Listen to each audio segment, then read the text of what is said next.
Welcome, everyone. This is a lecture hosted together with the HRNK for the Human Rights in North Korea Committee, together with SIB Amsterdam. Together, we have our lecturer, Greg Scarlatoiu. We will present you a lecture, well, he will present you a lecture on human rights in North Korea.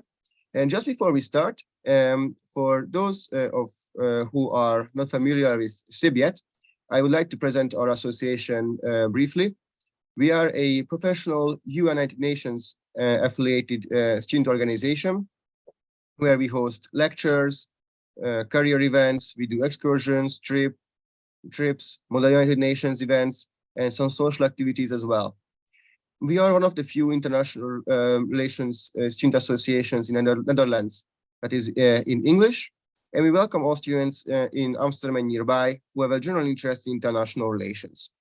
Having said that, I would like to hand the floor over to Greg Scarlatoiu. Please go ahead with your lecture. We are all looking forward to it. Zygmunt, thank you very much. And let me begin by thanking my colleague, Diletta De Luca. Molto grazie. Thank you, Diletta.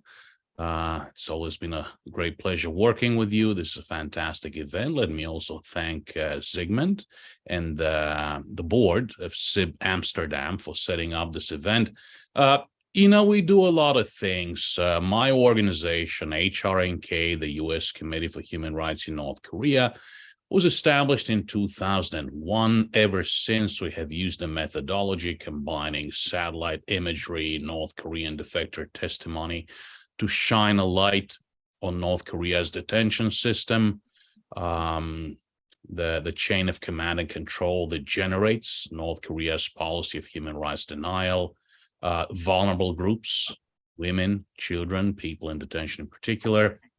And one of the most important tasks that we have performed has been to inspire young scholars such as yourselves and get you involved in this very important issue of North Korean human rights. So I know you're all busy, and let me begin by thanking all participants for joining us today. So North Korea is a really tough case. As you all know, you're students and practitioners of North Korean human rights. You know, this, well, okay, by US standards, this is a country the size of Pennsylvania, population about 25 million people, half the population of South Korea, abysmal economic performance.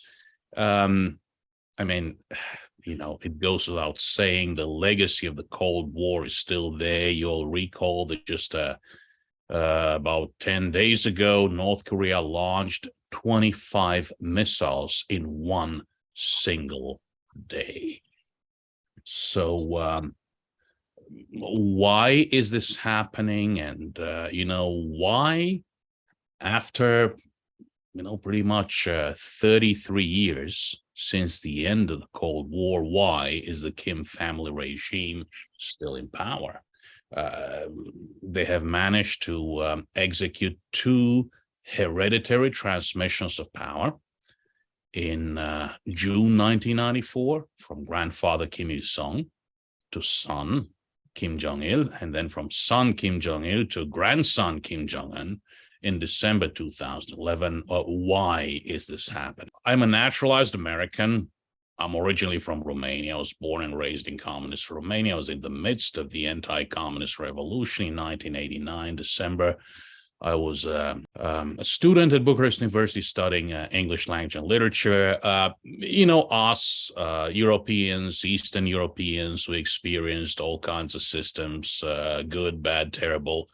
All North Koreans have known for a very long time has been only totalitarian political systems. 500 years of feudal Joseon dynasty. 40 years, 1905, 1945, of very brutal Japanese military occupation. and then Stalinist communism with a North Korean touch given to the regime by Kim Il-sung, North Korea's own version of national communism. This is a country that has been under the rule of one family, under the rule of one party. Imagine your own countries being ruled by just one party since 1948. Imagine your countries having been ruled by just one family since 1948, one ideology.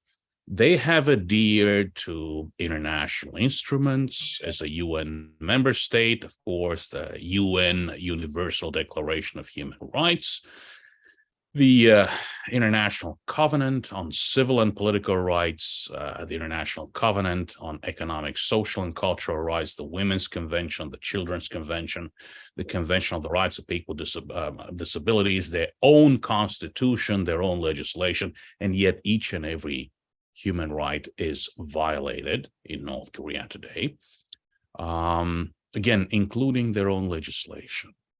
So why, how did this happen? So if there were a takeaway from today's lecture, and I don't mean this to be a monologue, please feel free to interrupt me, ask questions. Again, if there were a molecule describing the North Korean regime, that would include the 4 pillars of the North Korean regime. Of course, there's the inner core of the Kim family. There are the internal security agencies, 270,000 agents for a population of 25 million people. The North Korean Ministry of State Security, this is the North Korean Stasi, or the North Korean Gestapo, has 50,000 agents. Then there's the Ministry of Social Security, which is North Korea's police force, which also executes political police functions. The Gestapo guys run all political prison camps. The cops run one political prison camp. They have 210,000 agents. And then there are the 10,000 agents of the MPS, the military security command, the MSS, who keep an eye on officers, NCOs, everyone who matters in the North Korean military. So you're talking about an overwhelming degree of coercion, control, surveillance, and punishment. Each and every person in North Korea has to participate in a neighborhood watch system, where relatives report on relatives, neighbors report on neighbors. They have to participate in 생활 ideological training sessions. Depending on your job, you may have to do it once a week on Saturdays, but you may have to do it more often than that. You have to admit to your mistakes, confess. The others will criticize you, then you'll pick on others and criticize them. So there's almost a religious element associated with the way North Korean ideology is delivered to the people, with the way the cult of the supreme leader is delivered to the people of North Korea. Of course, they have a constitution that looks very good on paper. It's posted on our website. Please excuse this shameless exercise in self-promotion, HRNK.org. Check it out. All of our reports are free, posted as PDF files. If you plan on doing schoolwork or writing your thesis on North Korea, I think you'll find those reports very useful. Okay, the North Korean Constitution, the DPRK Constitution is posted there as well. Of course, then there is the Korean People's Army. 1.2 million men and women in uniform. 80% of them are forward deployed south of the Pyongyang Wonsan line. I hope you can see my mouse, the cursor here. Pyongyang wants sun. So the 1.2 million of them are forward deployed in a position to attack, to invade South Korea. That is a very serious challenge. And that is why dealing with the North Korean threat on the Korean Peninsula is so difficult. It's not only about the North Korean ballistic missiles. It's not only about the North Korean nuclear weapons, probably 30 to 40. At the time, it's also about conventional capabilities, 100,000 special forces poised to invade South Korea.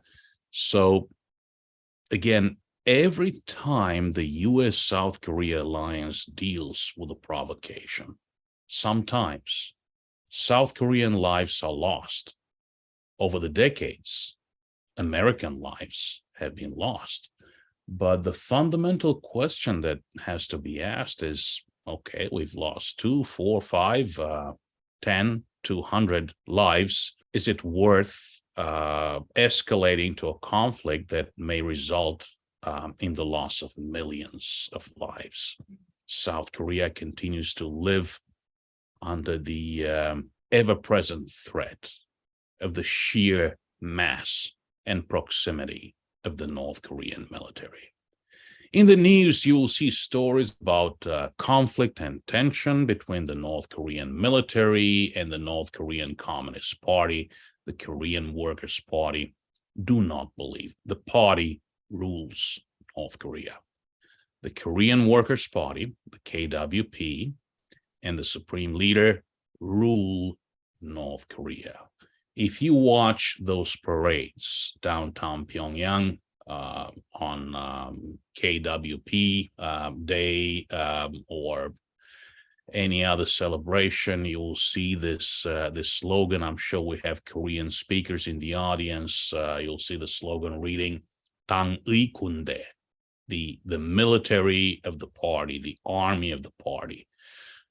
Truly, the North Korean regime was established by Kim Il-sung and his comrades, who were anti-Japanese guerrillas who had some very limited success.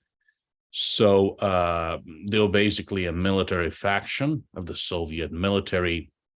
They established this regime, they established this party, and the party in turn established the North Korean military. There is no daylight between the military and the party. And that continues to be the case. Is there one supreme agency, North Korea? Yes. And this is not a conspiracy theory. This is just a statement of fact. That is the OGD for Korean speakers, the Chojik Chidobu, the Organization and Guidance Department. What is the Organization and Guidance Department? Well, originally they were a human resources agency. In 1974, Kim Jong-il, the son of the founder, Kim Il-sung, began preparing to become leader of North Korea. He had 20 years to prepare, in 1974 to 1994. He was 53 years old when he became leader of North Korea. He came to the realization that, number one, he didn't have a power base. So he picked the OGD to be his power base, the human resources guys. Any ideas why he would do that? Please unmute your mic and let me know. Oh gosh, we need more engagement. Would it be perhaps because he needed need to recruit his own security guards who he actually trusted, and not other ones he didn't know from North Korea? You know, although they were not security guards, they were a power base. So that's a good point. Yes. Yeah. He needed a power base. And these were the guys who had the personnel files, the dirt on everybody else. So they could twist arms. They could be very persuasive. He pumped them up. And then his son did not have 20 years. He barely had 3 years to prepare. And when he became leader of North Korea in December 2011, he was only 27 years old. So he had no other choice but to follow the father's playbook. Thus, the OGD continues to be very powerful today. Our senior advisor, Bob Collins, authored a really good, outstanding report on the OGD, which is a textbook actually used by U.S. government agencies and others, critical to understanding the modus operandi of the North Korean regime. You look at North Korea. This is the Ryug Hotel. Have any of you been to North Korea? So this is the Ryug Hotel downtown Pyongyang. The South Koreans had built the Petronas Towers in Kuala Lumpur, Malaysia, tallest structure in Asia. Kim Il-sung wanted the tallest structure in Asia to be in Pyongyang, so he hired a French firm to build. The Ryug Hotel has been under construction since 1987, which is pretty amazing. The Kempinski group flirted with the idea of leasing a few floors inside the building that didn't materialize. It's still under construction. Lots of stories there. But, from a distance, it looks like, another decent Asian city. People living in Pyongyang belong to the core class. Under North Korea's loyalty-based system of social classification. So this is a system that looks at multiple generations of your family. They look to decide whether you're loyal, suspected of being disloyal, whether you're really disloyal. Again, Robert Collins looked at a comparison of South Africa's apartheid and North Korea's Songbun. We're not saying that Songbun is apartheid, but there are some similarities that are undeniable right there. So anyway, in order to live in the capital city of Pyongyang, one needs to come from good Songbun. And you have a core class, those who are perceived to be loyal, about 20 to 25% of the population. You have a wavering class, about 40 to 60% of the population. You have a hostile class, about 20 to 25% of the population. These are the people who, many of them end up in political prison camps. They're people associated with people of religion. They're associated with South Korea. Folks who escaped to South Korea, they're perceived as being simply disloyal to the regime, and even an orthodox Marxist might be perceived as being disloyal to the regime. Marxism, I'm not a Marxist. I was born and raised in communist Eastern Europe, and Marxism is all against heredity, and North Korea is all about heredity. Inheriting leadership from the grandfather to the father to the grandson. Well, if an Orthodox Marxist were to speak against that, he or she would be sure to end up in a political prison camp. North Korea continues to run a political prison camp system. About 200,000 people are held at North Korea's Kwalliso political prison camps. Men, women, and children, pursuant to the Yeonjaje system of guilt by association.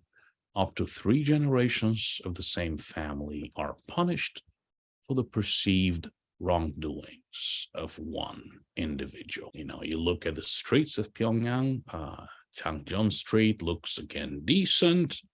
The Mire Scientist Street, this is where many of the missile and nuclear scientists live. Ryomyong Street, same story. Actually, apartments in these central areas of Pyongyang sell for about $200,000 US dollars. Now, you don't purchase property rights. There are no property rights in North Korea. And that's what defines North Korea today. So basically, you purchase residence rights. You swap residence rights.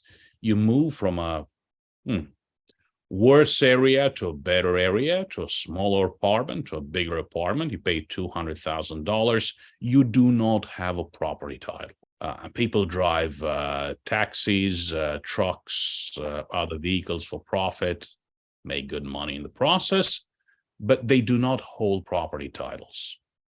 You need the protection of powerful government agencies and government officials in order to run these businesses. You have to register your truck, bus, car, taxi under a government agency. So this is a recipe for great corruption, this combination of totalitarian government control and private entrepreneurship. And that's what's happening in the city of Pyongyang as well. So, well, of course, you'll see the science and technology building shaped as an atom. And then, okay, there's the atom again. And then you see this computer center. Scientists tap into this big brain, no connection to the internet outside the world. They save up all the information they think is useful for their scientists. But the number of IP addresses in North Korea is really limited. Just a handful, just a few thousand. Cell phones, that's been an interesting development. They have a cell phone network, perhaps 6.5 million, perhaps 7 million, according to Martin Williams of 38 North. He's also one of our authors.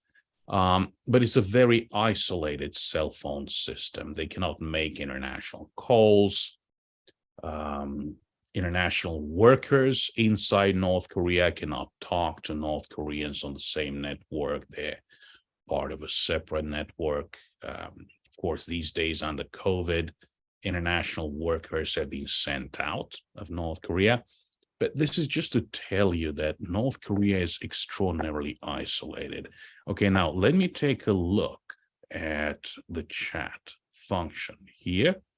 Okay, Raymond, thank you for sharing the OGD report. Thank you, Diletta, for sharing the report on apartheid and North Korea. So that is terrific.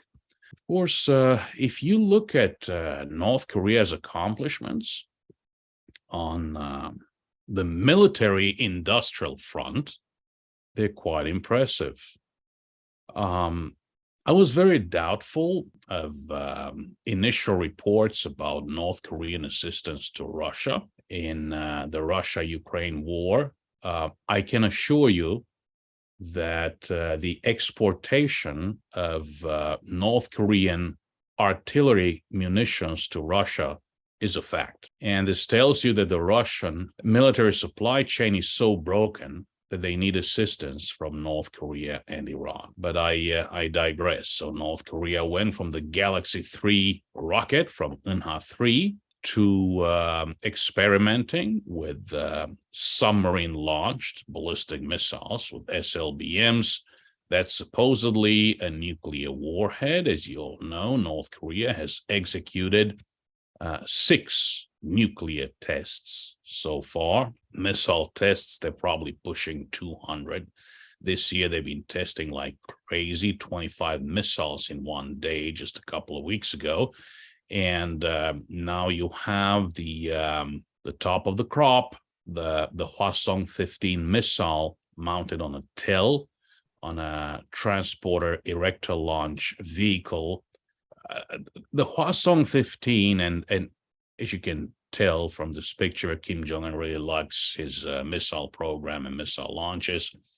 The Hwasong-15 is a 3-stage ballistic missile, actually capable of delivering a nuclear warhead to the continental United States. And this has been a fundamental strategic objective of North Korea. How do they procure the funding needed to develop their nuclear weapon and ballistic missile program?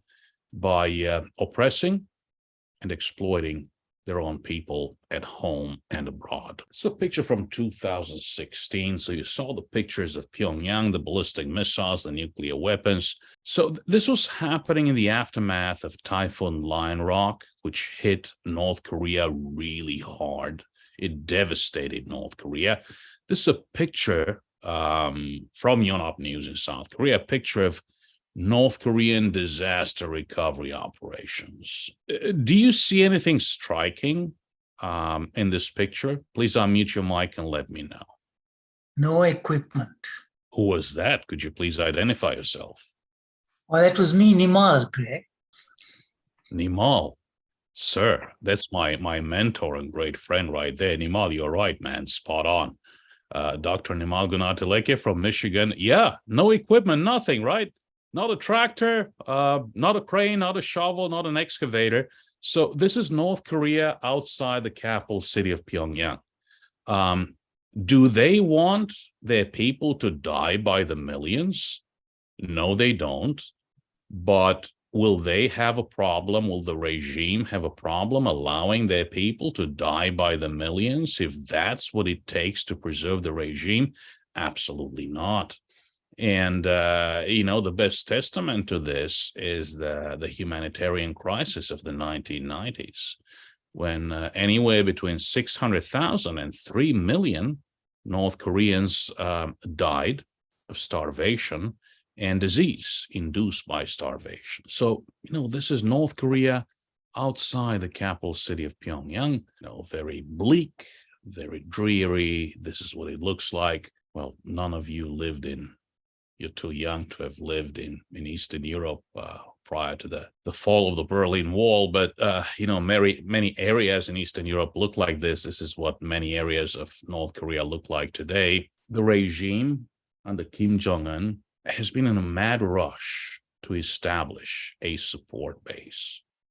And we had been receiving reports that senior North Korean government officials were being purged and executed by anti-aircraft machine guns. And we say, oh, come on, anti-aircraft machine guns, no way. And then we were able to acquire a satellite image, that's the next slide, and came to the conclusion that indeed ZPU-4 anti-aircraft machine guns were being used to execute senior officials who had been purged. I've spoken with folks who were forced to watch their former colleagues being executed. They say, the strange thing is that they just turn into pink mist. They're completely pulverized. And all that's left is the boots, the feet. Look at those 4 barrels. You're talking 14.5 millimeter, quite comparable to the US 50 caliber. And here you see the bullets. This is a really big bullet. Imagine 4 machine guns, automatic fire. Again, bodies are really pulverized. So this is the punishment that's applied to North Korean officials who have been purged. We were able again to acquire a satellite image of an execution by anti-aircraft machine guns at the Kanggon military training area, Kanggon Military Academy. Kanggon was the first head of the Joint Chiefs of Staff of the DPRK. He died in the Korean War after North Korea invaded the South. He stepped on a landmine in September 1950 and died.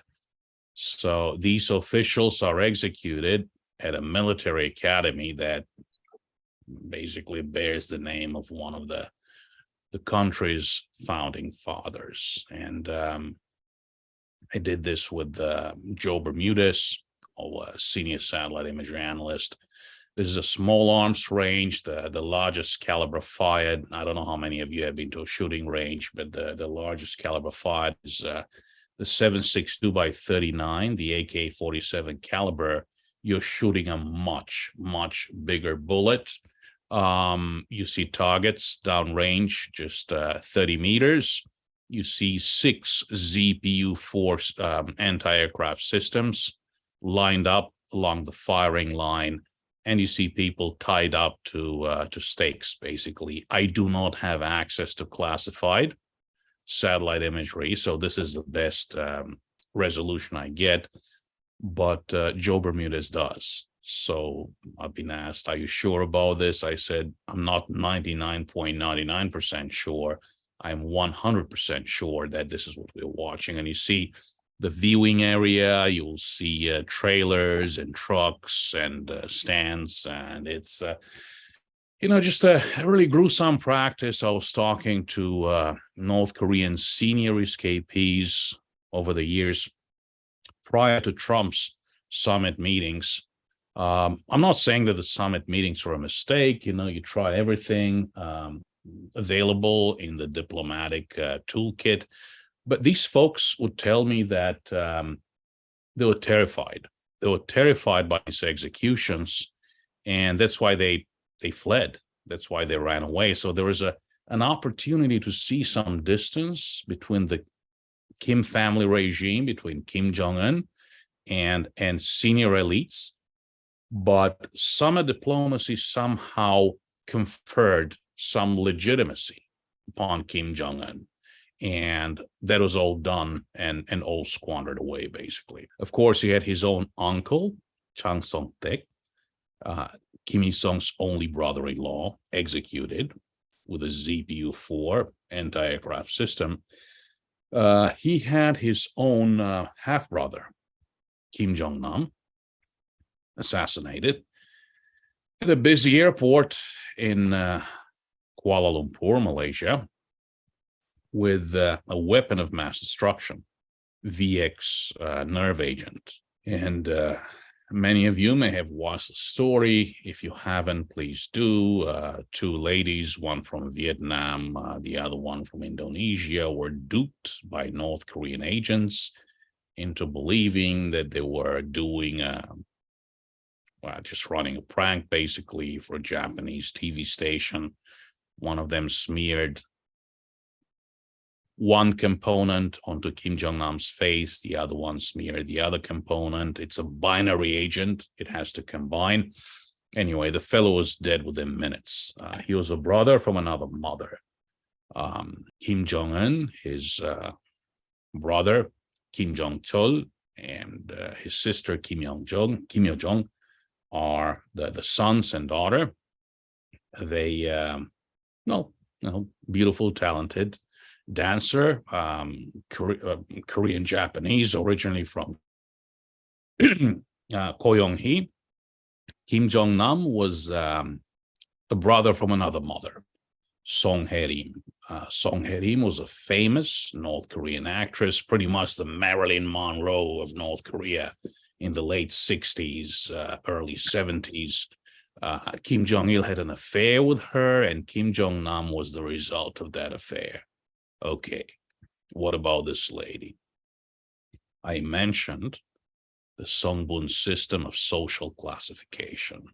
You must be absolutely loyal to your leader in order to have access to opportunity. This lady, Kim Young-sun, was a very famous dancer, choreographer. Of course, she was very talented, and her brother was also a young lieutenant colonel in the North Korean military, the Korean People's Army, who was part of the officer corps that took Seoul when they invaded South Korea in 1950. He was killed in Daejeon, shot through the heart. And thus she lived the life of the North Korean elites, living next to the likes of Chang Song-taek on the same streets. The son-in-law of Kim Il-sung. One day in 1970, the Gestapo came to her house, and basically they told her, look, pack up. You're going to have some performances in the provinces.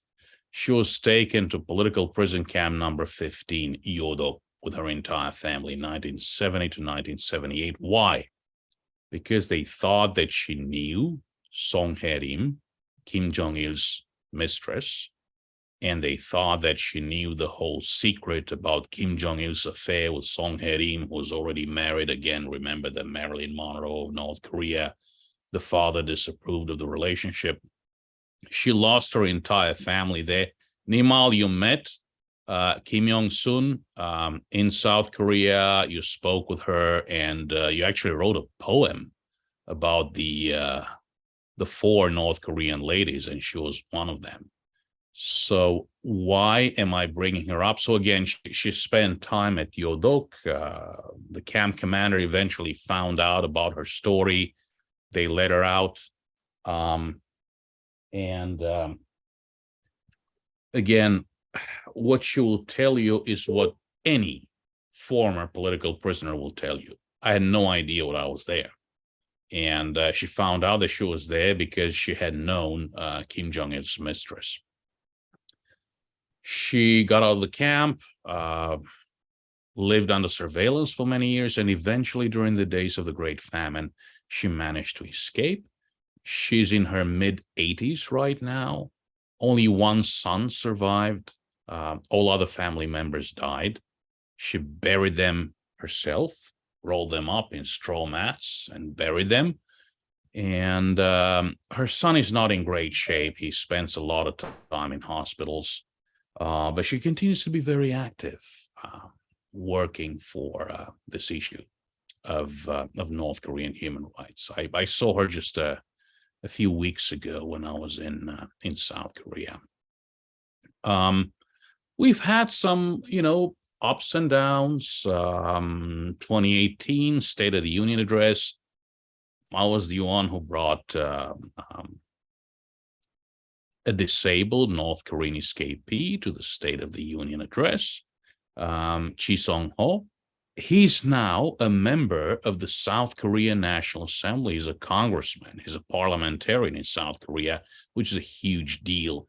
He escaped on crutches, crossed China on crutches, ended up in South Korea. He's doing a terrific job. He has not become just another South Korean politician. He's really working for North Korean escapees. There were 7 others I helped bring over, met with the president at the time. They all have a close relationship with HRNK, our organization. And of course, we don't sit on our laurels. We acquired UN consultative status, ECOSOC, UN Economic and Social Council consultative status in April 2018. We just had this event just a couple of weeks ago. You see a picture of our team on the right. Diletta, I'm sorry you're not there. We'll see you in Geneva in the spring. That is fine. But, you see Bob Collins, report author, Raymond Ha, Director of Operations and Research, Laura Morrison, Operations Associate, Sandra Scarlatoiu, intern, Hyunjo Lee, research intern, and Kia Fatahi, research intern. Of course, on the left, you will see the host of this event, the ambassador of Lithuania, permanent representative to the United Nations, the Honorable Rytis Paulauskas.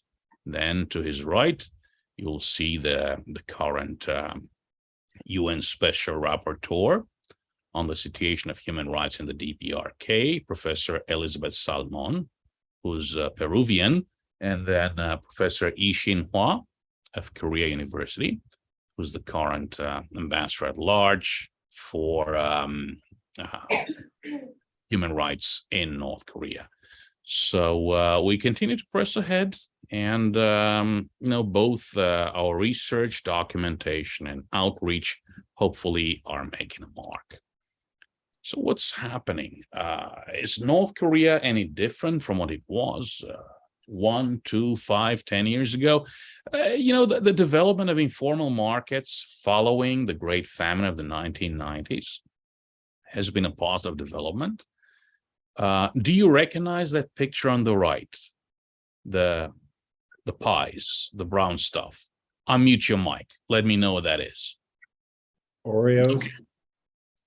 You're very close. Excellent. Those are choco pies, South Korean choco pies, inspired by the American moon pie. They became a symbol of inter-Korean exchanges. While the South Koreans were running the Kaesong Industrial Zone in North Korea, not too far from the DMZ, or from the demarcation line, they used to serve choco pies to North Korean workers at this industrial zone, and they really liked them. And they began selling them at their market. So the choco pie became a symbol of inter-Korean exchanges.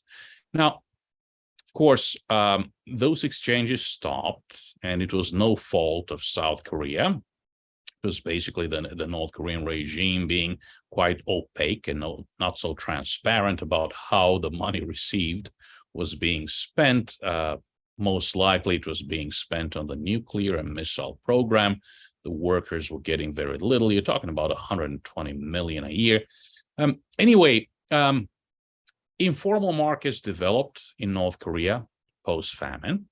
And there has been a people's economy that has played quite an important role in ensuring the survival of North Korean people.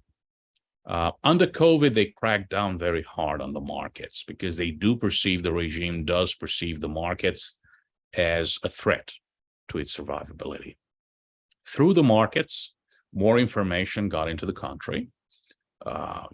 Initially VHS tapes, then DVDs, CD-ROMs, and now these days micro SD cards containing K-pop, K-drama, South Korean movies, American movies are being sold at North Korea's black markets. Of course, it's not a majority of the population that has access to this material, but many more North Koreans have access to this material.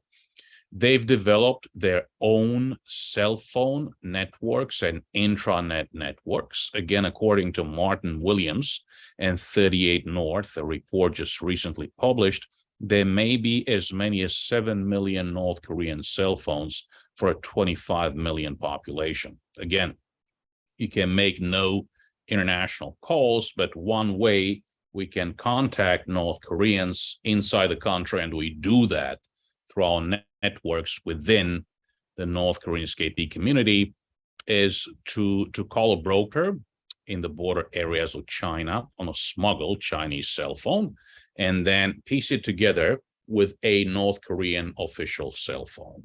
It costs 500,000 South Korean won an hour. That's about $420.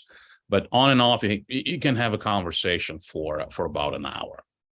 So there are ways of tapping in. There are ways of capitalizing on apps in the border areas, using VPN where there is a Chinese signal. So again, technology is making quite significant advances that will eventually manage to pierce through North Korea's information firewall.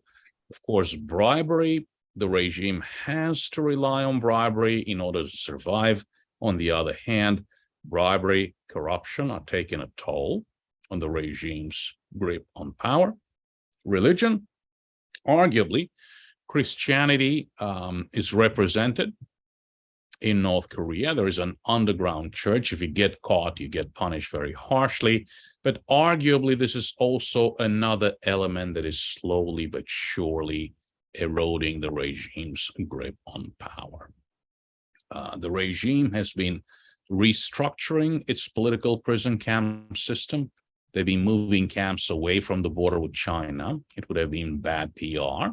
The last thing they want is more political prisoners leaving North Korea and ending up in the free world via China.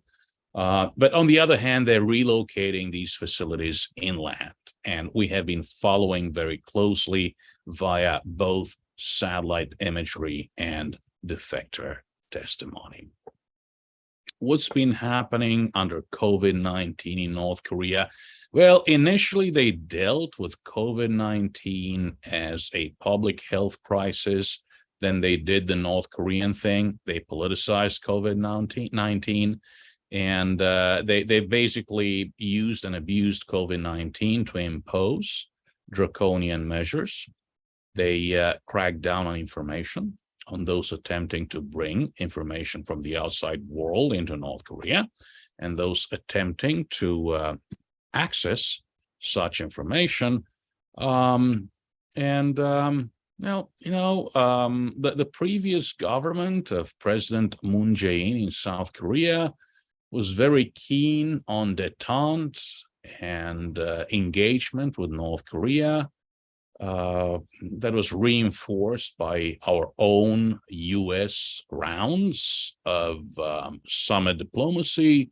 President Trump meeting Kim Jong-un in Singapore, in Hanoi, in Panmunjom. They didn't go too far. Why not? Well, that's because what North Korea wants is fairly simple.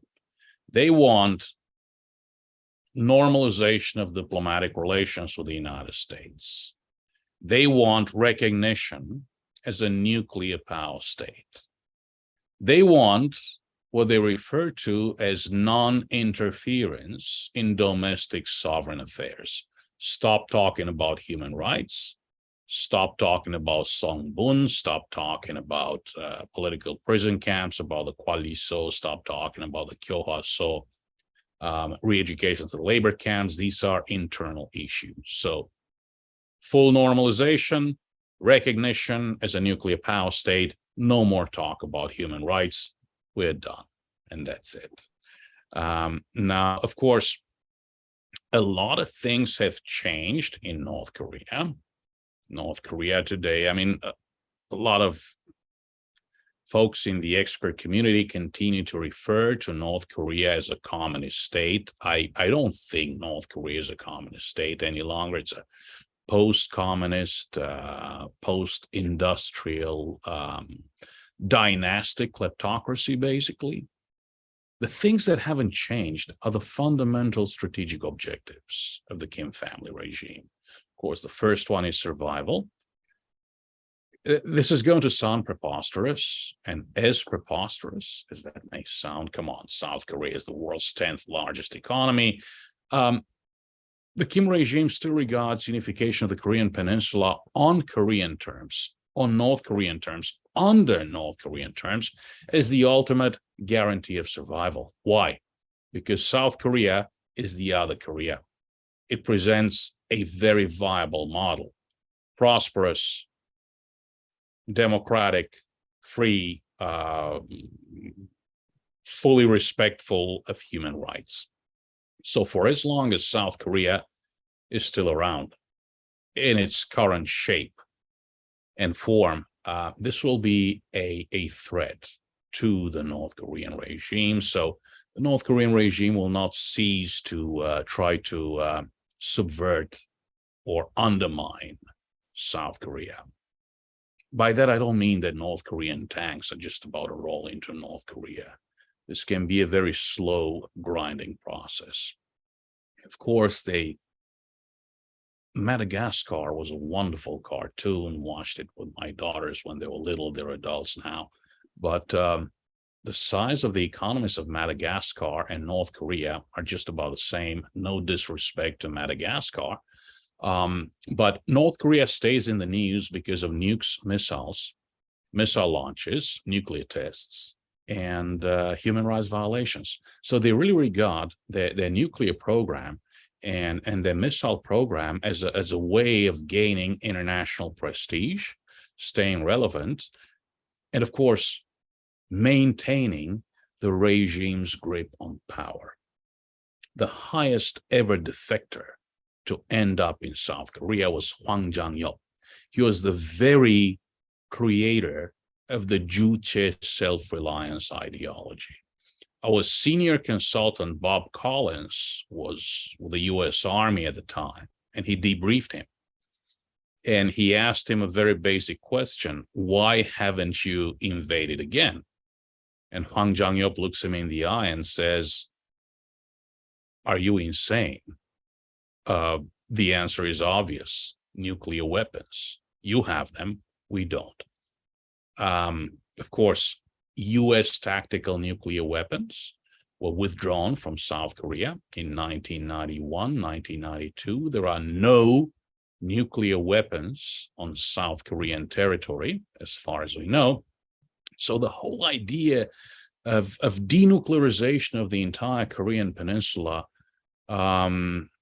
It's a quite tricky one. Unfortunately, it was brought up by the US president at the Singapore summit, denuclearization of the entire Korean Peninsula, what he referred to as war games, US-South Korea joint exercises, which are needed in order to maintain a level of readiness. They're also held on the tail end of South Korean military exercises held in the winter. Why in the winter? Well, just like the Russian invasion of Ukraine early this year, you do this while the ground is still frozen, still hard. You can still move armor. Basically, the fundamental challenge that we continue to face is that this issue of North Korean human rights has continued to be outcompeted by otherwise very important issues, nuclear weapons, ballistic missiles. But we have been doing this for more than 30 years with a very low degree of success, I would say. The North Koreans have anywhere between 30 and 40 nuclear weapons. They're capable of launching 25 missiles on one single day. So perhaps it is time for a paradigm shift. Perhaps it is time for a paradigm shift that focuses on North Korea's human rights situation, or at least brings the North Korean human rights situation into the bundle of issues that we address when we talk to the North Koreans, when we negotiate with the North Koreans. Okay, so I'm going to stop here. I'm going to stop sharing, and I am going to ask you to share your questions with me. So you mentioned some points which are about so to say destroying the regime from inside, such as religion or internet. So how do you think can this regime end, if it can, and how it will look like and when? Yeah, realistically, the people of North Korea do not understand how the regime works. I think that we, from the outside, by means of reading material that's already been published on the North Korean regime, can have a better grip on how the regime works. So let's say you were to give people AK-47s in the provinces of North Korea and ask them to take to the streets. What do? They wouldn't know what to do. So you would need a Romanian-type collapse. Romania, December 1989. You would need a coup at the top that takes over the regime, a coup justified by a popular uprising. By saying that, I am not calling for bloody revolution in North Korea. I want to make this very clear. You will never see a statement by HRNK calling for, a violent uprising, bloody coup. It's just a comment in response to your excellent question. So again, it would have to be a coup at the top combined with a popular uprising. That said, the degree of coercion, control, surveillance, and punishment in North Korea is much, much greater than what we witnessed in Eastern Europe. As an example, Romanian military units had the CI officer, the counterintelligence officer. They locked up the guy and proceeded with their revolutionary business. In North Korea, that's not how it works. They have 3 chains of command. Well, Bob Collins keeps reminding me, not command and control, but control and command. 3 chains of control and command: military, party, and security agency. It is really, really hard to come up with an anti-regime idea or an anti-regime plan. The bodyguards who protect Kim Jong-un are mostly recruited from the provinces. The difference between living in the capital city of Pyongyang and the rest of the country is equivalent to the difference between living in some posh neighborhood in Northern Virginia, for example, in the USA, and, you know, some godforsaken corner of the developing world. I'm not saying that life is wonderful for everyone in Pyongyang, but, you know, the whole family is brought to Pyongyang because the son or daughter is part of the Guard Corps. But that also means that if you are suspected of any kind of wrongdoing, the entire family is gone, executed, purged, sent to political prison camps. So it's a regime that's taken totalitarianism to a level that's quite close to perfection. Thank you. Thank you. Yeah, and my question is how well is, I think we haven't really talked about propaganda yet. So how high is the level of support in North Korean population? How do they believe what they've been told, and do they support Kim Il-sung? Yeah, that's another great question. And of course, in our work at HRNK, we rely a lot on the views, opinions, and testimony of North Korean escapees. And those are very important views. The very fact that there are tens of thousands of people who escape tells you that not everyone agrees. And these are people who refused to fall into line and agree with the regime ideology. Their views are very important, and they put us in touch with people inside North Korea, which is extraordinarily important. That said, the number of North Korean escapees is very low compared to the number of those who escaped communism during the Cold War. And that's because of the very strict border controls. That's because of the very strict crackdown on the border areas. But think about it, I think the population of Cuba today is about 12, 13 million. And I think there are about 3 or 4 million Cubans living in Miami and around the Miami area, which is about, what, 30% of the population of Cuba. North Korea has a population of 25 million people. And there are 34,000 who have escaped to South Korea and have resettled in South Korea. Is that a significant number? Yes. By comparison to those who escaped the communist world during the Cold War, is it a high number?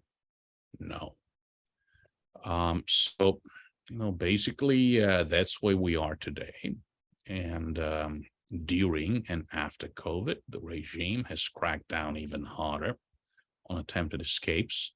So we have to continue to rely on technology, on satellite imagery in particular, and we have to continue to rely on North Korean escapee networks that have continued to yield very important information and analysis. It's a really tough environment. And I know that many of you will decide to take on this challenge. So remember it's tough, and also remember that you know, there are ways to continue the research. There are ways to continue the investigation. Sorry, but do you still think that there's a majority that supports the regime, and there's just a fraction of people who, yeah, is in opposition? Or would you think that there's just a suppressed majority which would be in opposition? I think people are just very afraid. So again, they have known nothing but totalitarian political systems for hundreds of years. Again, going back to my earlier point, 500 years of feudal Joseon dynasty. I don't mean this as an insult to the Joseon dynasty, wonderful literature, music, culture, but it was a totalitarian political system. 40 years of brutal Japanese imperial occupation, and then Kim Il-sungism, Stalinist communism. So there are no memories of different systems. Then the indoctrination, the oppression, the ideological training are absolutely overwhelming and multi-generational. So it's very hard for people to fathom different political systems, alternatives to what they have, if they have been living under these extraordinarily oppressive circumstances. Again, some of them have seen the light and have escaped, but we are talking tens of thousands and not millions for a population of 25 million. Did people believe in the system under Kim Il-sung? For sure, many more people believed in the system under Kim Il-sung. The more remote you are from the origin, the less people truly believe. So it's really the fear factor that kicks in. So in terms of actual fundamental belief in the system, having lived under a fairly similar system myself, I will confidently say that there are fewer true believers today under Kim Jong-un than there were under Kim Il-sung, for example. But for that reason, Kim Jong-un has turned up the fear factor. So a lot of people are simply afraid. The best thing we can do for the people of North Korea is to empower them through information about the corruption of their regime, the Kim family in particular, about the outside world, South Korea in particular, and about their own human rights, which they don't understand. But understanding is just one part of the story. Then you need to learn how to organize. And then you need the courage to take action. And that is really, really difficult. Thank you. And how do people manage to escape? What are the routes? Yeah, so traditionally, well, during the days of the Great Famine, before the Great Famine of the 1990s, very few people escaped. During the Great Famine of the 1990s, people would just cross the river into China. They would just cross into Russia, but mostly into China. Many of them would get shot in the process. Then they went through the facilitation provided by brokers. The price of escapes has gone up. It used to be about 2,000. These days, it's about 10,000 for a regular escape. They go through third countries, crossing through China. In particular, they end up in, you name it, Mongolia, Vietnam, Cambodia, Thailand. Mostly the way this is run is that those third countries cannot give them refugee status, although they should, because according to the 1951 UN Refugee Convention, they do qualify as political refugees. Why?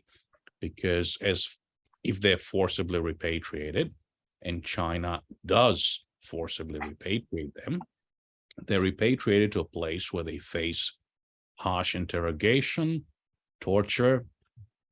Goodness, in the case of women who became pregnant with Chinese men, for example, forced abortions, infanticide, imprisonment, execution, death.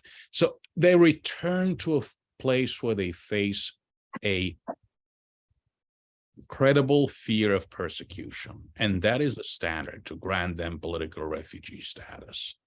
But many of these countries don't do it. So they come in and they get imprisoned as illegal migrants. And then they get deported, but they don't get deported to North Korea. They get deported to South Korea. So that's how this is done. So there are third countries that have been quite good on this particular issue.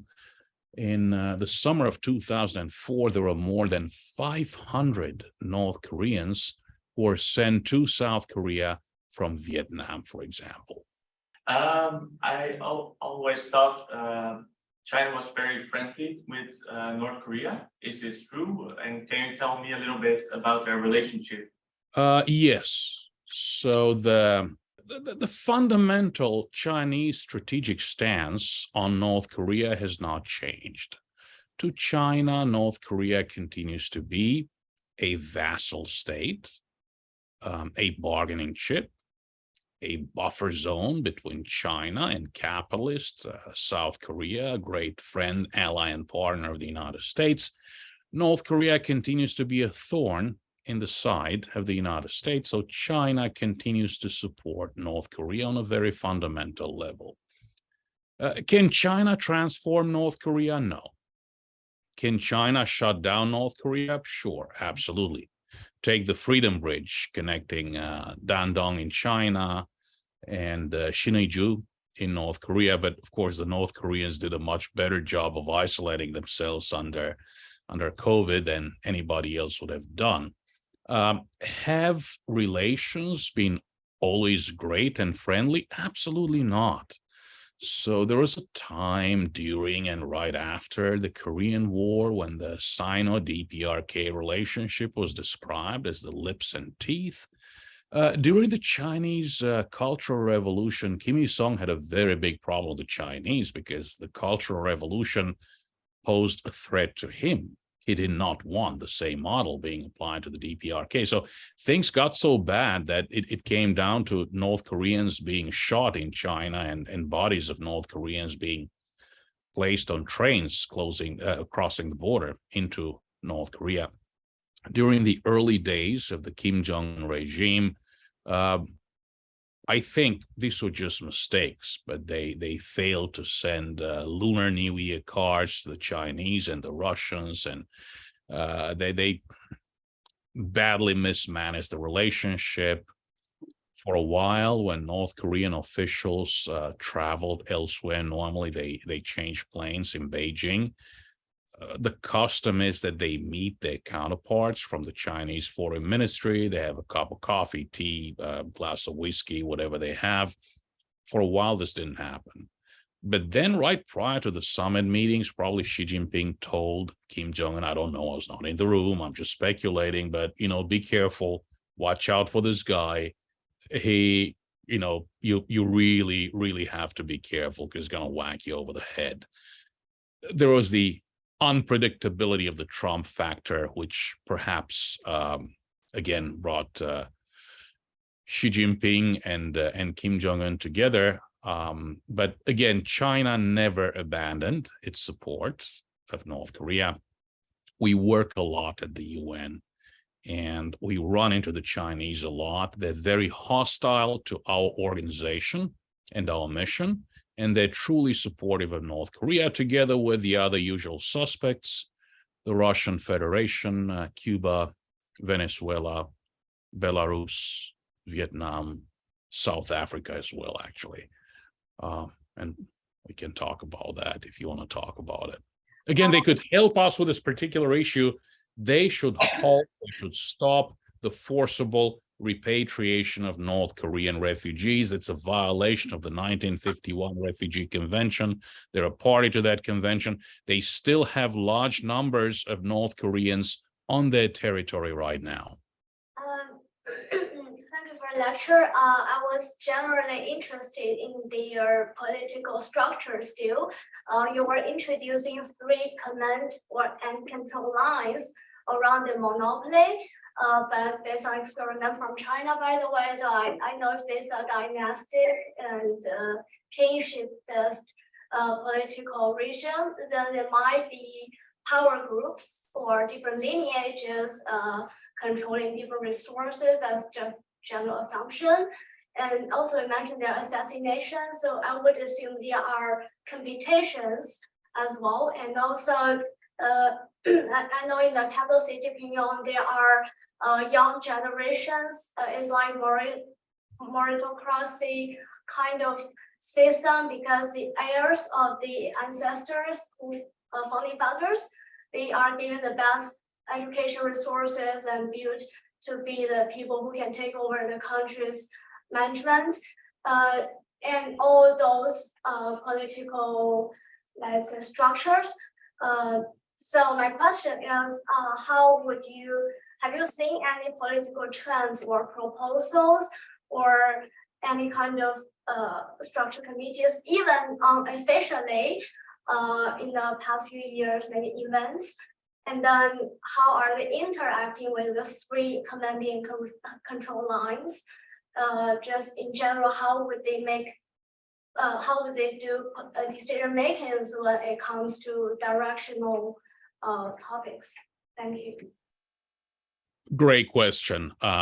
In the Songbun system of social classification, the core of the core of the core is the descendants of the partisans who fought alongside Kim Il-sung against the Japanese. It was their sons and daughters, their grandsons and granddaughters, who are at the very core of the regime. That is still the case today. Is North Korea a meritocracy? Well, of course, to a certain extent it is. But what matters first and foremost is loyalty and belonging to the regime's core, the core of supporters. In the world of North Korea, the ultimate sin is factionalism. They've had multiple rounds of purges with people being accused of factionalism. So no, there have been no successful factions opposing the regime of the Kim family in North Korea. And I often hear this question, how can you predict whether the regime is just about to collapse? And here is my prediction. If you see the North Korean regime descending into factionalism, that would be a harbinger of the end of the North Korean regime. But they have been very good at preventing that from happening. So, you know, to put it very simply, the balkanization of North Korea, no, we haven't seen that so far. And we have no indication that there are any viable political factions that might oppose the Kim regime. Again, this continues to be a very, very strong political monopoly. This is a regime, you know, I've seen comparisons to the Arab Spring, for example. You know, there is an ethnic element, a tribal element that played a role in the Arab Spring. You will not see that in North Korea. Based on Kim Il-sung's version of national communism, North Korea has been able to forge a very, very strong sense of ethnic nationalism. Of course, nationalism in South Korea is also ethnic. It's not civic, fundamentally. But, you know, that's one of the great strengths of the Kim regime. Follow-up question. Also, sometimes even if it's under the umbrella of the regime, instead of overturning it on the administrative level, sometimes decisions still needs to be made. For example, how to distribute resources, this kind of decisions. Do you have any kind of internal source how they are making those decisions within the loyal group? Yes. Resources are geared toward those areas that maintain the regime in power. You're talking about nuclear weapons, you're talking about missiles, you're talking about military spending, and you're talking about keeping the core elites happy through access to the importation of luxury goods from the outside world, access to hard currency brought in from the outside world. This is very difficult these days because there is a sanctions regime grounded in UN Security Council resolutions, a sanctions regime that aims to, number one, stop North Korea's nuclear and missile development. Number two, prevent the proliferation of North Korean nuclear weapons and missiles. Number three, punish the elites in charge of that development and proliferation. by severing their access to luxury goods and hard currency brought in from the outside world. So again, as we saw during the Great Famine of the 1990s, of course, they do not want their people to die by the millions, but if that's what it takes to keep the regime in power, they will do it in the blink of an eye. So first of all, thank you very much for the lecture. It was very interesting. And I have a question about your organization. So was there any incident regarding what you're working on, and like any security incident with the North Korean government, or any spies, or any, yeah, because I can imagine it's a very invasive work, and I don't know if the government, if the North Korean government knows about your organization, but if you could tell anything about this. We are under constant cyber attack. And when I say constant, I mean daily. The attempts, the spoofing, the phishing attempts on the website, they're relentless. There were successful ones in 2013, April 2013. There was a massive attack on targets inside South Korea, banks, government agencies. There was only one target hit outside of South Korea, and that was HRNK. Our website was vandalized. We all get probed by hackers pretending to be government officials we know, pretending to be press correspondents we know. So we have to be really, really careful.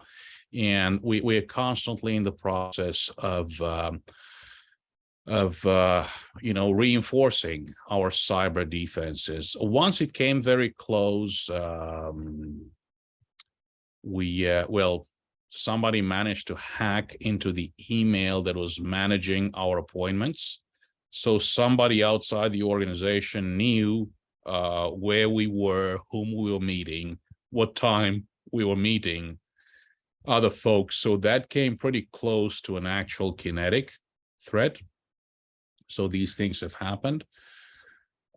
In particular, when we had programs and reports related to accountability for crimes against humanity, the North Korean regime reacted.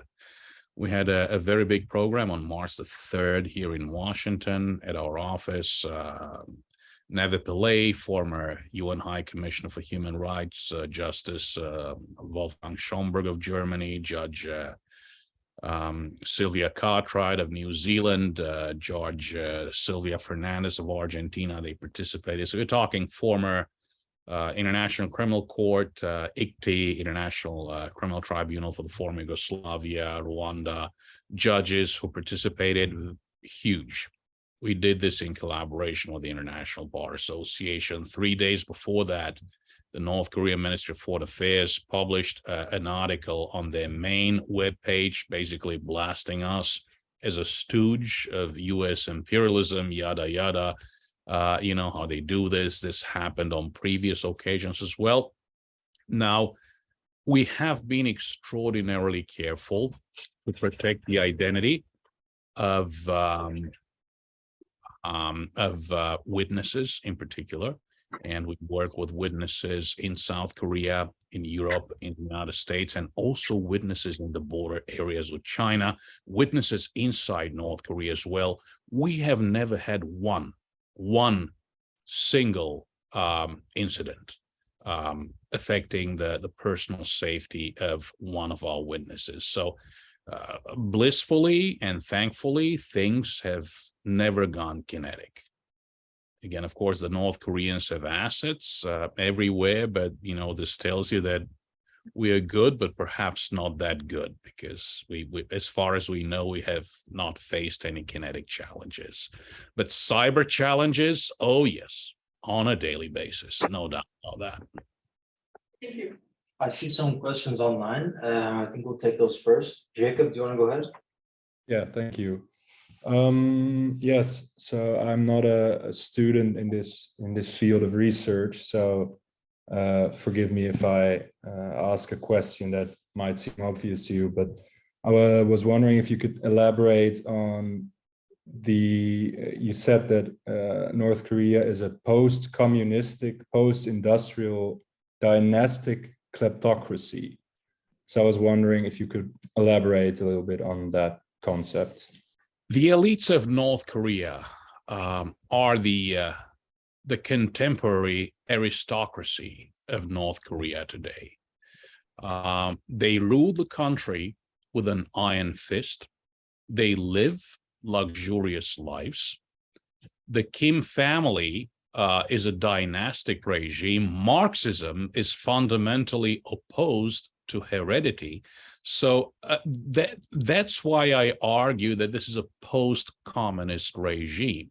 This is how communism ends. If Romania or Bulgaria or Hungary had stayed communist, perhaps they would be here today, but they're not. They're in the European Union and NATO. But this is where North Korea is today. So they continue to preach egalitarianism.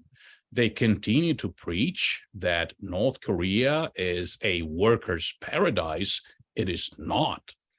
The differences between the haves and have-nots are absolutely dramatic. Post-industrial, I don't mean by that a transition from an energy-intensive industrial economy to a service economy. No, by that, what I mean is that the old industries of North Korea have collapsed. So we have a really sharp former senior fellow, Kim Kwang-jin, who's a North Korean escapee, is in South Korea now. He came up with the idea of the three economies of North Korea. One of them is the people's economies, those markets, black markets, farmers markets, open markets that have sustained people's livelihoods. They were starving. They started selling things out of their homes, growing vegetables, engaging in barter. That's how it all began. Then there is the state economy that's in a state of utter chaos. It has collapsed. You're talking about miles upon miles upon miles of rusty Romanian-made and Bulgarian-made and East German-made chemical plants and other components of the old North Korean industry that have collapsed. And then you're talking about the royal palace economy, the exportation of workers overseas, 90% of their salaries being confiscated. By the way, I just wrote an article in Foreign Policy with a friend of mine at FDD, the Foundation for the Defense of Democracies, on the use of North Korean workers in Qatar, in the construction of hotels, World Cup stadiums. And Raymond, if you could please share that link, that would be very, very highly appreciated. So prior to COVID, 100,000 people dispatched to about 40 countries. They've continued to export missiles, missile parts to Iran and other countries. They did export nuclear technology to Syria. The Israelis bombed a reactor in 2007.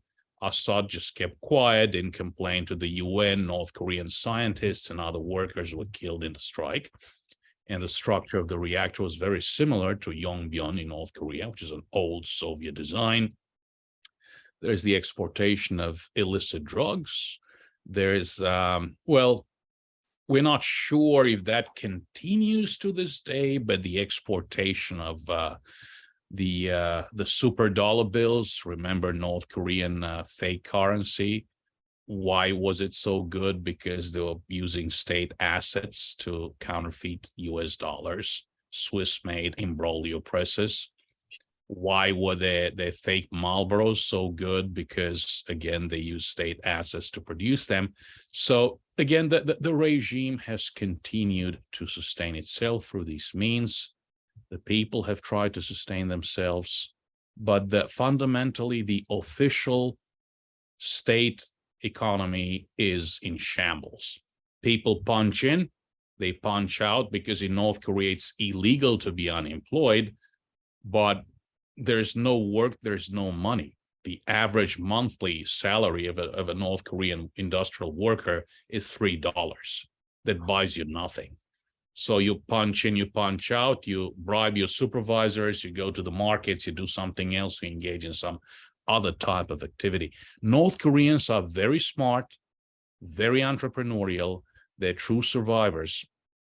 They have to find means to survive while at the same time at least pretending that they're submitting to the regime's authority because there is really no other choice. All right, thank you. That makes it more clear. Thanks. Great question. Thank you. Thank you very much for presenting today. I really appreciate it. I have a quick question. You briefly mentioned, and by no means endorsed, that a coup from the top of the government is what could potentially have an impact on the regime and lead to the end of it. And I believe it was Andrei Lonkov that also released an article recently saying that previously we had looked at would the free markets be potential for a regime collapse, and he is now arguing that that is unlikely to happen and that a coup from the top, like you mentioned, is most likely what could lead to a regime change.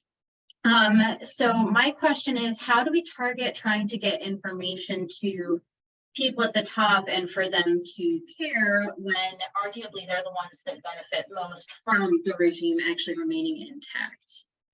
That's another great question. Information campaigns so far have been half-hearted, poorly funded information campaigns, somehow inspired by Cold War information campaigns.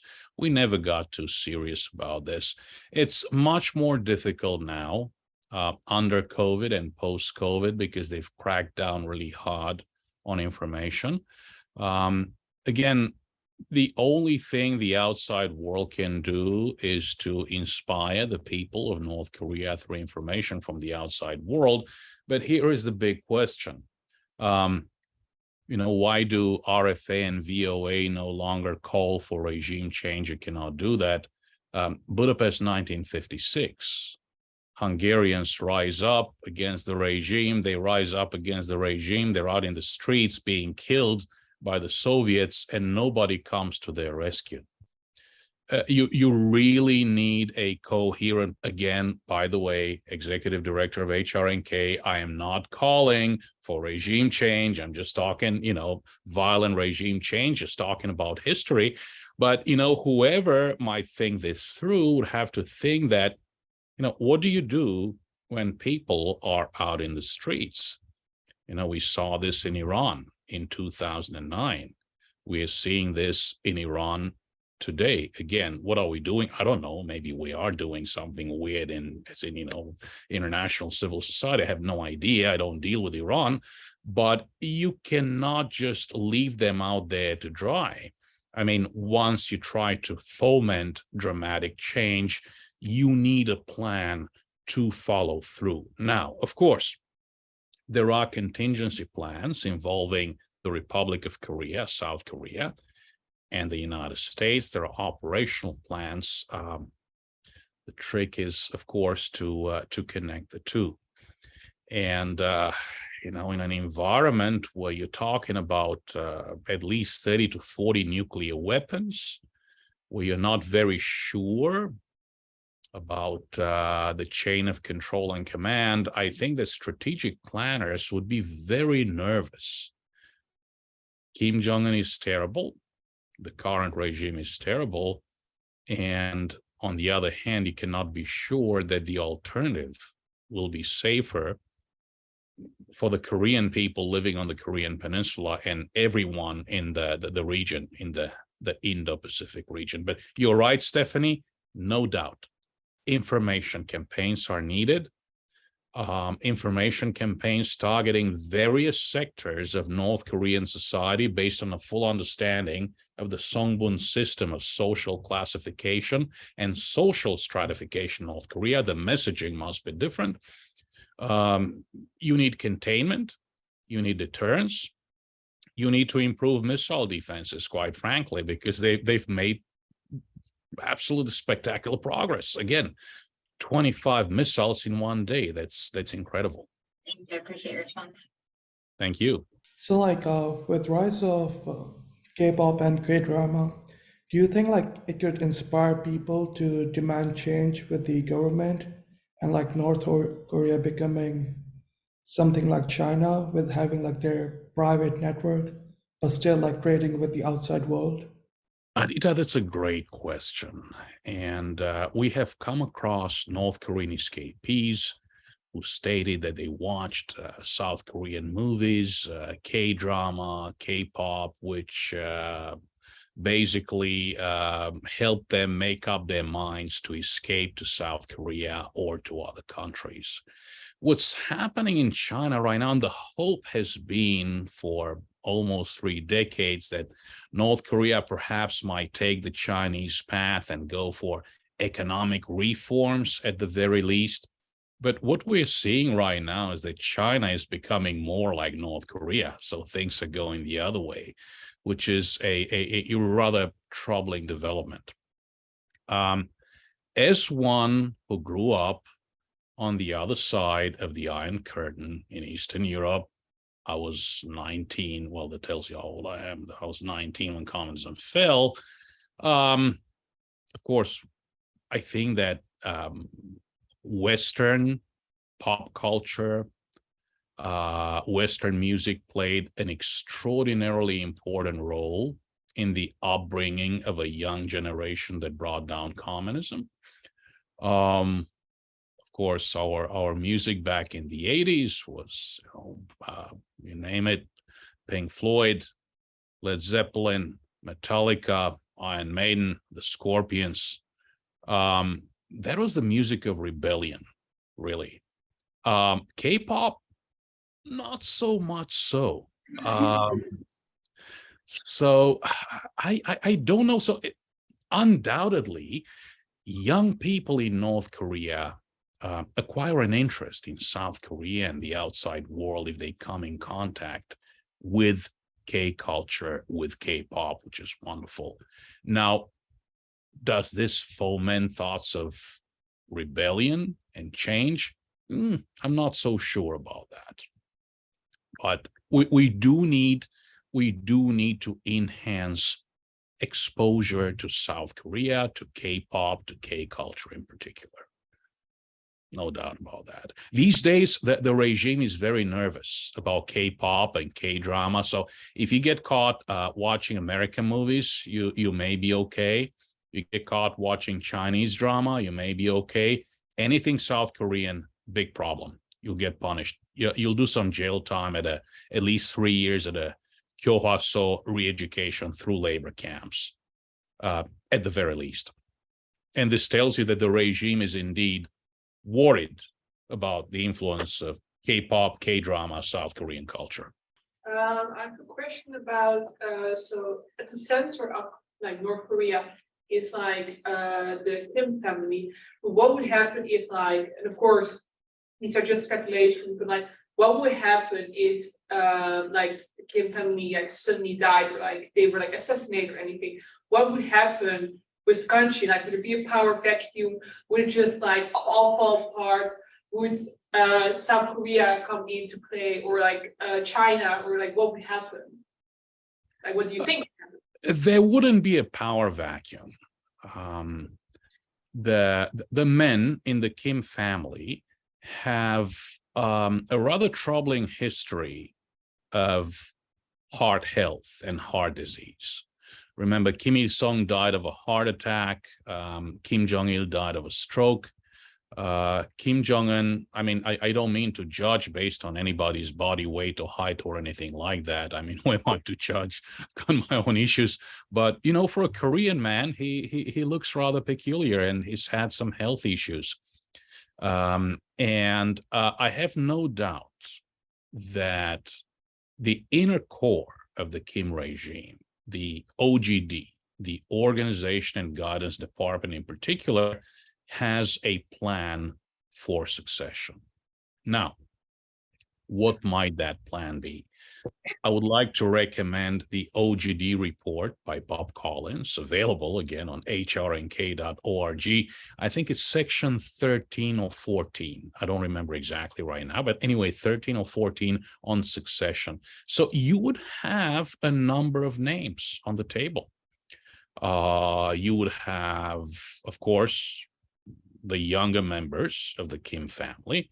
You'd have Kim Jong-chol, the brother of Kim Jong-un. You'd have Kim Yo-jong, the sister. You may have some of the older members who are banished, to Eastern Europe and other places. you may have the name of the current director of the OGD, and arguments will be made. There's a board meeting. I mean, they're not so different from us. It comes down to Kim Jong-chol, his Kim Jong-un's brother, but Kim Jong-il didn't like him. He likes Eric Clapton too much, as they put it. He's too effeminate and this and that. And okay, Kim Yo-jong, well, she was a first vice director of the propaganda and agitation department, first vice director of the OGD, very loyal to Kim Jong-un, daughter of Kim Jong-il. Excuse me, Comrade Park, she's a woman. North Korea has never had a woman in charge. Okay, so, you've got to balance the two. And I'm sorry I have to say this, right? But that's how it works. So, they would make a judgment based on an evaluation of all potential candidates. Is there a high likelihood that it would be another member of the Kim family, short of violent change? Yes. Does Kim Yo-jong stand a chance as North Korea's first woman leader? Well, yeah, of course. But again, there will be pros and cons. And because she was very young, Kim Jong-un had to crack the whip and had a lot of people killed. If Kim Yo-jong were to be picked because she's young and because she's a woman, she would have to be even tougher than her brother. She would have to be vicious as she attempts to establish her own power base. That is the world of North Korea. The next Game of Thrones installment. Game of Thrones, North Korea. Thank you for the question. Yes, you mentioned that China and North Korea are getting more similar. Can you elaborate on that? And do you think it's a coincidence that they're getting similar, or could it be possible that there's some kind of influence from North Korea to China? Yeah, and I also have a second question. So you mentioned North Korea see the Cultural Revolution of China as a threat, and I wonder why is that, and is it because North Korea emphasizes a lot on heritage? Yeah, so the fundamental difference was that Mao's son was on the Korean front during the Korean War, decided that he wanted to have fried eggs for breakfast, so he was killed in an airstrike that blew up his hut, basically. So there was never a dynastic succession in China. That's a fundamental difference between North Korea and China. The North Korean Party, the Korean Workers' Party, has been geared on dynasty, the dynastic succession of the Kim family. That was not the case in China. The Cultural Revolution, of course, was not in sync with Kim Il-sung's idea of establishing a dynastic leadership in the North. So Kim Il-sung, of course, perceived the West as a threat. But beginning on March the 5th, 1953, when Stalin died, how many of you have seen The Death of Stalin, the movie? Sigmund, did you like it? It was a while ago, but it was very British, I must say. Okay, yeah, fair enough. Yeah, fair enough. My way of perceiving, at least. Hey, Steve Buscemi as Nikita Khrushchev, it doesn't get any better than that, right? Stalin died on March the 5th, 1953. And after that, briefly, until the Hungarian Revolution of 1956, Eastern Europeans flirted with the idea of peaceful coexistence with the liberal democracies of the West. Kim Il-sung really, really, really didn't like that. He thought that was a threat to his own recently established grip on power. So he began to distrust fellow communist states as well. And eventually, he came to distrust both the Russians and the Chinese. So, and that's how he came up with his own idea of a North Korean version of national communism. And basically, that's where they still stand today. And Kim Jong-un must have learned these lessons from the father and the grandfather. After all, the Chinese tried to kill Kim Il-sung in the 1930s, and these things are, somehow not forgotten. And a follow-up question. So what about the similarity between China and North Korea? Yeah. So, under Xi Jinping, so when you see his predecessor being grabbed by security agents and being spirited away, we see the way he's trying to establish a very firm grip on the CCP, on the Chinese Communist Party. You realize that China is not headed in the direction of liberalization or democratization, rather the opposite. They're headed in the other direction of firming up the regime's grip on power. Thus, my statement about China becoming more similar to North Korea. Thus, countries such as North Korea have no incentive to liberalize or democratize. The biggest threat to the Korean Workers' Party of North Korea would be a collapse of the CCP, of the Chinese Communist Party in China. I don't think they could survive that. But,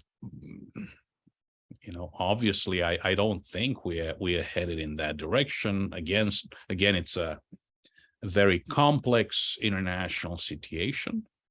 China, the Russian Federation, and others are revisionist powers, no longer content with the international system as we know it. We hope we can hold all fort. We'll see where this takes us. We have to be patient.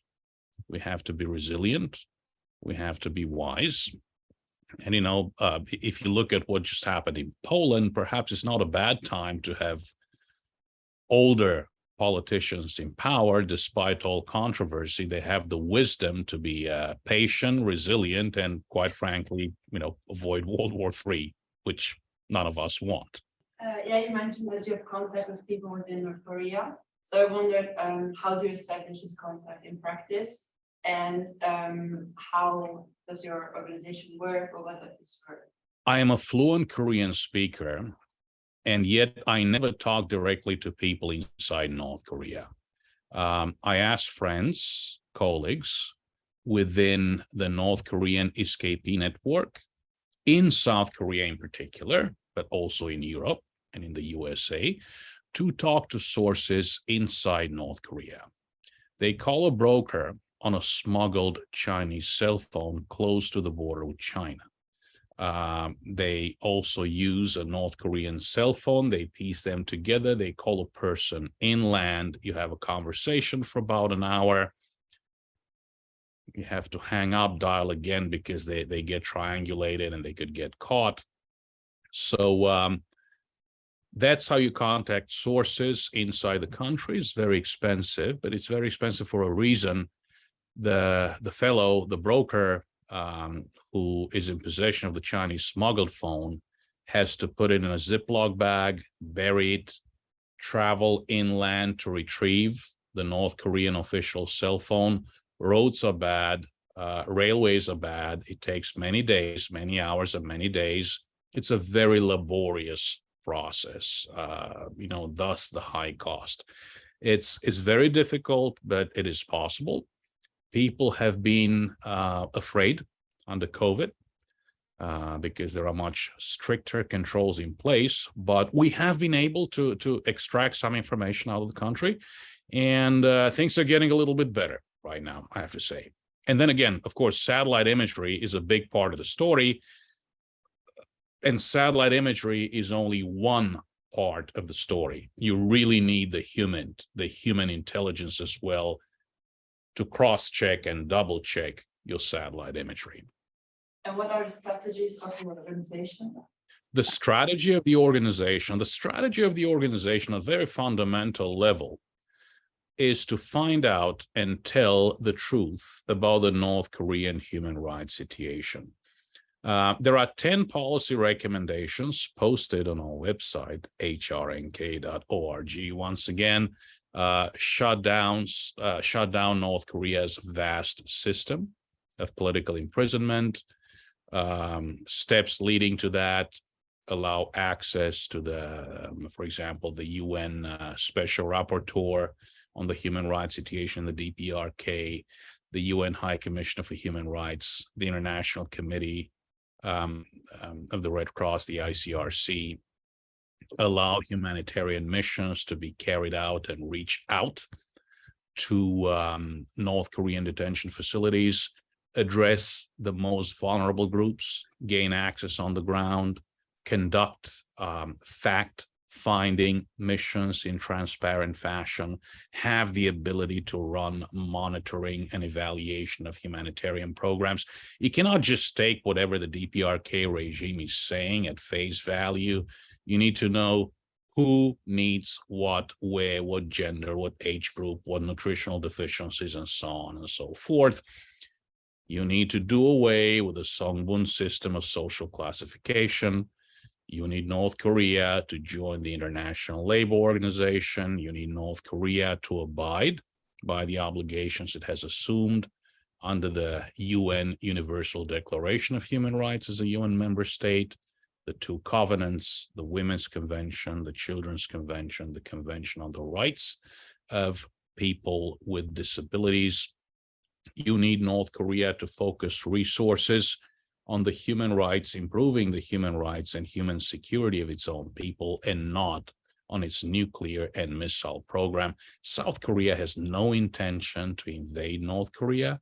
Japan has no intention to invade North Korea. The United States has no intention to invade North Korea. China has no intention to invade North Korea. It's simply a guerrilla mentality that's been nurtured by the regime for the past 80 years in order to justify its grip on power. So these are all part of our fundamental strategic objective, which is bring human rights, freedom, and human security to the people of the DPRK, the people of North Korea.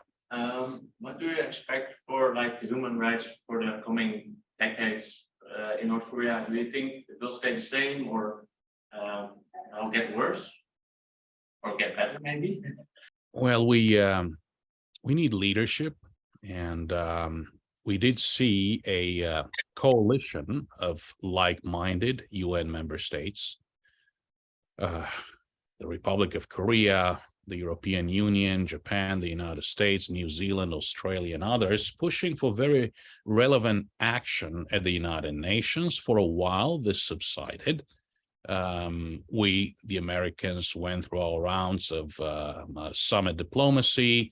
The South Koreans had a progressive administration led by President Moon Jae-in. The Japanese were a little bit shy too, because they wanted to talk to the North Koreans about the abduction of Japanese nationals by North Korea. The European Union has been very, very consistent on this issue, I have to say. So European Union leadership has not relented. And the European Union has had a very interesting approach comprising both human rights concerns and humanitarian concerns. Okay, now we need to resume these efforts. We need to resuscitate this coalition. We really need leadership at the UN in particular. I mentioned the event we had co-hosted by Lithuania and the Czech Republic. The Czech Republic has the presidency of the Council of Europe right now. The EU permanent mission was also a co-sponsor. The South Koreans were very good on this. The South Korean ambassador came and spoke, Ambassador Hwang Jung-guk, several other diplomats from the permanent mission of South Korea. Okay, now we need US leadership as well. And we need everyone to get together and place the issue again on the agenda of the UN Security Council. We haven't done that since 2017. That's the way to bring change. Support the mandate of the UN Special Rapporteur on the human rights situation in the DPRK. Press for access, press for fact-finding missions, press for opportunities to provide technical assistance. Again, it begins with the recognition that they're running those detention facilities. It continues with humanitarian access to those facilities, assistance to most vulnerable groups, including people in detention, and even the regime of the DPRK might be able to build up some credibility in the process. Why not? So, okay, that's the nature of our work, and my colleagues are on this call. We do need to factor in human rights. Human rights must be part of the bundle of issues we address in any type of dialogue or negotiation with North Korea. And then there will be a prospect for making things better. We witness a lot of terrible stuff on a daily basis, but if you're doing this type of work, you also have to remain an optimist. You need an optimistic take on the issues. And I think that there is reason to hope for positive change. Again, I don't mean to sound like a demagogue, but no dictatorship lasts forever. Korean dynasties tend to last for a long time, but this one will definitely not last forever. Well, since we are up with time, unfortunately, there is no more time for any more questions. But this was a very interesting lecture. Thank you very much for giving this talk. Also, especially perhaps for me as a Hungarian, I really like the references to Eastern Europe. But yeah, thanks again a lot also for everyone participating and asking questions, and also Diletta for reaching out and letting this happen. And well, yeah. Well, Sigmund, Diletta, and the whole board, thank you very much for organizing this event. Once again, I can hardly think of a more important task than engaging in a dialogue to young scholars such as yourselves. Do not give up on this interest in North Korean human rights. It's a really good cause. It's a good cause that has a direct impact not only on the livelihoods of Koreans living in the South and the North, but also on the security of citizens of the European Union, the United States, and of course, countries in the region. So let's keep up the good fight. Let's stay in touch. It's been a great pleasure. Yeah. And also, just lastly, also let me mention my vice chair, Serbai, who has been in touch. He has been the most involved from my board in this organization. So also he has been behind the camera for the whole time, but yeah. A very big thank you. Much appreciated. Thank you very much.